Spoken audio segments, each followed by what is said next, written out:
அனைவருக்கும் வணக்கம். இங்கிலீஷ் பேசுறதுக்கு எல்லாருமே ஆசைப்படுவோம். இதில் அட்வான்ஸ்டு இங்கிலீஷ் பேச ரொம்ப ரொம்ப ஆசைப்படுவோம் நம்ம. ஸோ அந்த அட்வான்ஸ்டு இங்கிலீஷ் பேச தேவையான இடியம்ஸ் வந்து பார்த்திங்கன்னா, ஒரு 50 வார்த்தைகள் இந்த வீடியோவில் பார்க்கலாம்.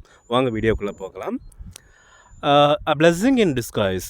பிளெஸ்ஸிங் இன் டிஸ்கைஸ் அப்படின்னா ஒரு மறைக்கப்பட்ட ஒரு நல்ல விஷயம் அப்படின்ட்டு நம்ம சொல்லுவோம். இப்போ வந்து பார்த்திங்கன்னா, நம்ம தமிழ் பற்றி ஒரு அறிவியல் ஆராய்ச்சிலாம் பண்ணிகிட்ருக்காங்க இல்லைங்களா?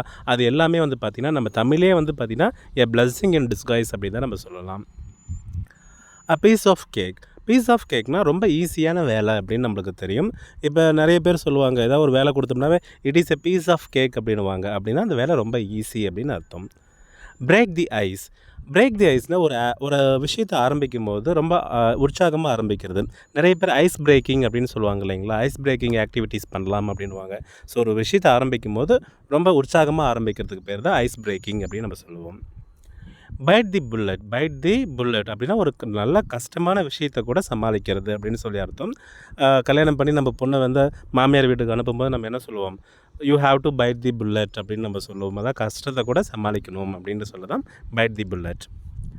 Burn the midnight oil. Burn the midnight oil இப்போ நிறைய பேர் பண்ணுறாங்க. நான் மிட் நைட் வரையுமே வேலை செய்வாங்க, பார்த்துருக்கீங்களா? So burn the midnight ஆயில்னால் நைட் வரையுமே வேலை செஞ்சுட்டு இருக்கிறதுக்கு பேர் burn the midnight oil. Hit the sack. Hit the sack அப்படின்னா போதும், இவ்வளோ நேரத்துக்கு வேலை செஞ்சாவே போதும், அடுத்தடுத்து என்ன பண்ண போய் தூங்க போ அப்படின்றோம் இல்லைங்களா? அதுதான் hit the sack. Under the weather. Under the வெதர்னால் உடம்பு சரியில்லாமல் இருக்கிறது. My grandmother is under the weather அப்படின்னா உடம்பு சரியில்லாமல் இருக்காங்க. Instead of using my grandmother is sick, my grandmother is suffering from fever, இதெல்லாம் சொல்கிறதுக்கு பதிலாக நம்ம என்ன சொல்லலாம்?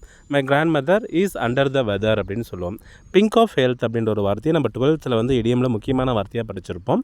பிங்க் ஆஃப் ஹெல்த்னா இன் குட் கண்டிஷன், நல்லா இருக்காங்க அப்படின்னு அர்த்தம். அதுக்கு ஆப்போசிட் தான் அண்டர் தி வெதர் அப்படின்றது.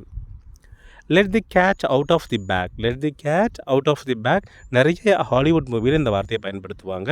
அதாவது ரகசியத்தை வெளியில் சொல்லு, உள்ளே இருக்கிற விஷயத்தை மறைக்காத, வெளியில் சொல்லுன்றதுக்கு let the cat out of the bag. Cost an arm and a leg. Cost an arm and a leg அப்படின்னா ஒரு விஷயம் ரொம்ப காஸ்ட்லியாக நம்ம கன்சிடர் பண்ணுறது, சரிங்களா? ஹைலினா என்னது?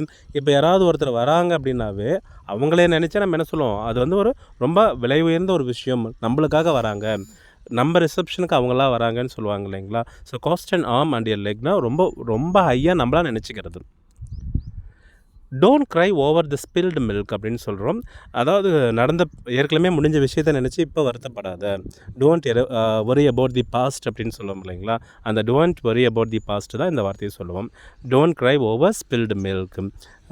எங்கள் வீட்டில் இது சொல்லும்போது சொன்னாங்க, எங்களுக்கு கல்யாணம் ஆன விஷயம் வந்து பார்த்திங்கன்னா இப்போ நினச்சா அவங்களுக்கு வருத்தமாக இருக்காமா, அதுக்கு நான் இந்த வார்த்தையை சொன்னேன். Don't cry over spilled milk அப்படின்னு நான் சொன்னேன். Kill 2 birds with 1 stone. நம்ம சொல்லுவோம் இல்லைங்களா, ஒரே கலரில் 2 மாங்காய் அப்படின்றது தான் kill 2 birds with 1 stone. Go the extra mile. Go the extra mile. யாராவது குரூப் 4 பாஸ் பண்ணியிருப்பாங்க நம்ம நண்பர்கள். குரூப் 4க்கு அடுத்து இன்னும் குரூப் 2 பாஸ் பண்ணு, குரூப் 1 பாஸ் பண்ணு அப்படின்னு அவங்களை என்கரேஜ் பண்ணுறதுக்கு இந்த வார்த்தையை நம்ம பயன்படுத்தலாம். Go the extra mile. Action speak louder than words. இப்போ இது அதிகமாக பயன்படுத்துகிறாங்க. எப்பயுமே பேசிகிட்டு இருக்காத, செயலில் காட்டு அப்படின்றாங்க இல்லைங்களா? பேசுகிறத விட செயலில் காட்டுன்றது தான் action speak louder than words. Parking up the wrong tree. Parking up the wrong tree அப்படின்னா தப்பான வழியில் போயிட்டுருக்கோம் அப்படின்னு அர்த்தம். தப்பான விஷயம் செஞ்சிட்ருக்கோம், தப்பான வழியில் போயிட்டுருக்கோம் அப்படின்றது தான் parking up the wrong tree. இப்போ இருக்கிற குழந்தைங்க முக்கால்வாசி பேர் மொபைல் ஃபோன் வந்து தப்பான வழியில் தான் யூஸ் பண்ணிகிட்டு இருக்காங்க. என் பையன்கிட்டே இந்த வீடியோலாம் போட்டுக்காருன்னா டேடி போர் அடிக்குது அப்படின்னுவான்.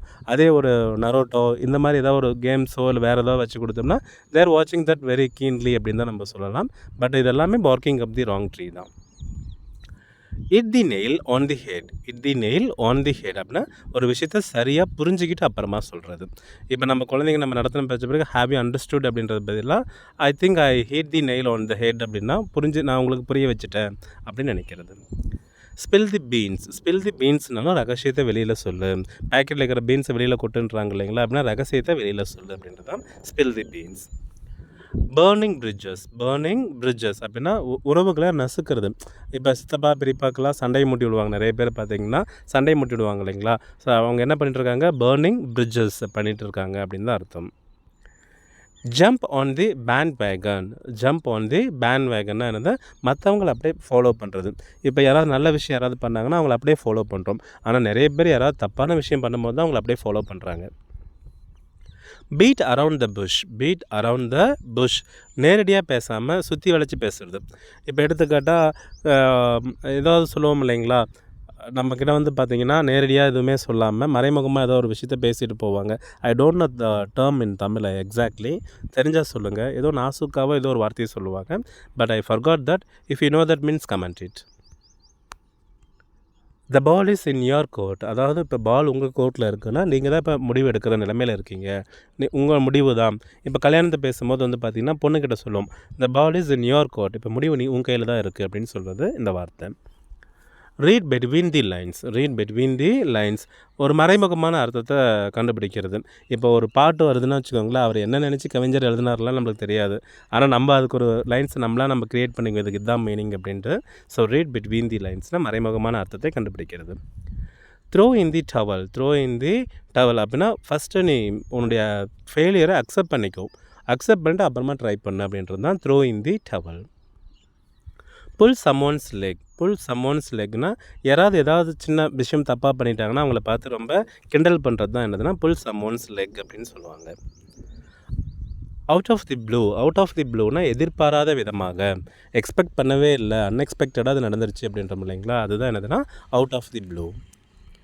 Give someone the cold shoulder.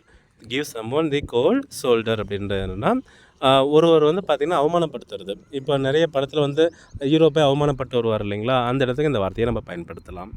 உங்களை யாராவது அவமானப்படுத்தியிருந்தாங்கன்னா யார் பண்ணாங்களோ அவங்க பேரை சொல்லலாம்.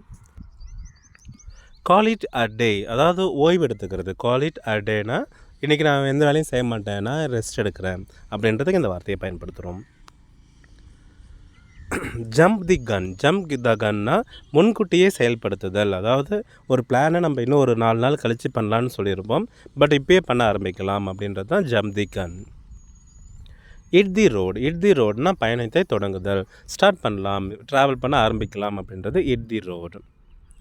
புல் yourself together. Pull yourself together, மனசை கட்டுப்படுத்திக்கோ. அதாவது நிறைய இந்த வயசில் அலைப்பாயும் ஆனால் கட்டுப்படுத்திக்கோன்றதுக்கு pull yourself together. Cut to the chase. Cut to the சேஸ்னால் முக்கியமான விஷயத்தை மட்டும் பேசு, வேறு எதுவுமே எக்ஸ்ட்ரா பேசாதன்றது cut to the chase. Throw caution to the wind. Throw caution to the wind, எந்த பயமும் இல்லாமல் செயலை செய்கிறது தான் throw caution to the wind.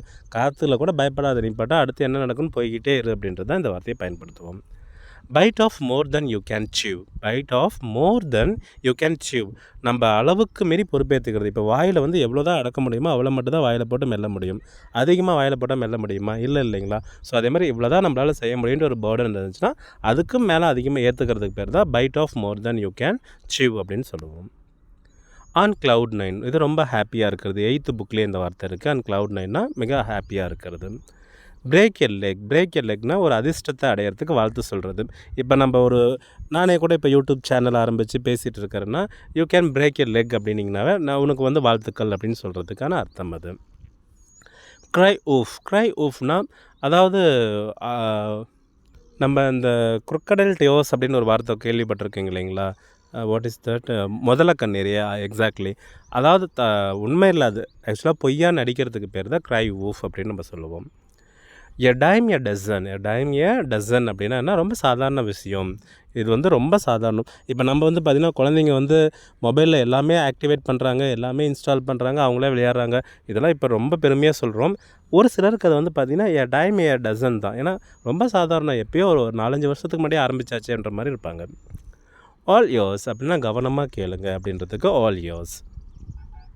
Back to square one. Back to square ஒன்னா மீண்டும் தொடங்குதல் அப்படின்றதுக்கு பேக் டு ஸ்கொயர் ஒன். ஒரு ஆக்ஷன் நம்ம பண்ணியிருப்போம், திரும்ப ஒரு டைம் ஸ்டார்ட் பண்ணுறதுக்கு தான். இப்போ நான் வாக்கிங் ஒரு 4 நாள் போனால் மீண்டும் கண்டினியூ பண்ண முடியல, இப்போ மீண்டும் தொடங்குறதுக்கு வந்து பார்த்திங்கன்னா பேக் டு ஸ்கொயர் ஒன் சொல்லலாம். Burn the bridges. Already we told that, அதாவது நம்ம உறவுகளை நசுக்கிறதுக்கு பேர்னிங் த பிரிட்ஜஸ் அப்படின்னு கூட சொல்லலாம். Cold feet. இது என்னென்னா ஏதாவது ஒரு விஷயத்தை நினச்சி பயப்படுறது, கெட்டிங் நர்வஸ் அப்படின்னு சொல்கிறோம் இல்லைங்களா, அதுக்கு இந்த வார்த்தையை நம்ம பயன்படுத்திகிட்ருக்கோம். Easy does it. Easy does இட்னா ஒரு விஷயத்தை கவனமாக செயல்படுத்துறதுக்கு பேர் ஈஸி டஸ் இட் அப்படின்னு சொல்லுவோம். Get cold feet already we told, திடீர்னு ஒரு நர்வஸ் ஆகாது, பதட்டப்படுறதுக்கு இதுக்கு எல்லாமே வந்து பார்த்திங்கன்னா கெட் கோல்ட் ஃபீட் அப்படின்னு நம்ம சொல்லுவோம். ஈட் ஆர் மிஸ் அப்படின்னா வெற்றி தோல்வி எதுவாக இருந்தாலும் சரி டேக் இட் ஈக்குவல் அப்படின்னு சொல்லுவோம். வெற்றி வரும்போது ரொம்ப ஹாப்பியாக இருக்கக்கூடாது, தோல்வி வரும்போது துவண்டு போகக்கூடாது. Hit or miss, don't worry about it அப்படின்னு தான் நம்ம சொல்லுவோம். லெட் ஸ்லீப்பிங் டாக்ஸ் லை அப்படின்னு சொல்லுவாங்க. அதாவது புதுசாக ஏதாவது தூங்கிருக்கிற நாய் எழுப்பாது அப்படின்னா அதுவே கம்முன்னு தான் இருக்குது, நீ ஏன் புதுசாக கிளப்பிடுற, புதுசாக ஒரு பிரச்சனையே கிளப்பாதுன்றதுக்கு இந்த வார்த்தையை நம்ம பயன்படுத்துவோம். Let sleeping dogs lie. No pain no gain, we know very well, உழைப்பின்றி ஊதியம் இல்லை. Once in a blue moon, once in a blue மூன்னா ரொம்ப ரேரான விஷயம். இப்போ இந்த காலத்து குழந்தைங்க அவங்களே புக் எடுத்து படிக்கிறதுலாம் once in a blue moon தான். அப்பா அம்மா இல்லாமல் அவங்களே எடுத்து படித்தாங்கன்னா ரொம்ப ரேர் தான் அது. Take with a grain of salt, take with a grain of salt. ஒரு நல்ல விஷயத்த நம்பாமல் பார்க்குறது அப்படின்னு சொல்கிறாங்க இல்லைங்களா. பிளைண்டாக ஒருத்தரை நம்புவோம் பார்த்தீங்களா, அதெல்லாமே விட்டுட்டு நம்மளாக தீவிரமாக ஆராய்ச்சி பண்ணிவிட்டு அப்புறமா நம்புறது. Through thick and thin, through thick and thin அப்படின்னா என்னென்னா, இப்போ 2 பேருமே ரொம்ப க்ளோஸாக இருப்பாங்க, எல்லா டைம்லேயும் வந்து பார்த்திங்கன்னா ஹெல்ப்ஃபுல்லாக இருப்பாங்க, அவங்கள தான் நம்ம த்ரூ திக் அண்ட் தின் அப்படின்னு சொல்லுவோம். ரொம்ப நகையும் சதையும் போல் அப்படின்றோம் இல்லைங்களா, அந்த வார்த்தை இது கரெக்டாக இருக்கும். Turn a blind high, turn a blind high அப்படின்னா என்னென்னா, ஒருத்தர் வந்து கண் மூடி நம்புறது அப்படின்வாங்க இல்லைங்களா, அப்படி இருக்காது, அதெல்லாம் நடிக்கிறது அப்படின்னு சொல்கிறது தான் டேர்ன் எ பிளைண்ட் ஹை.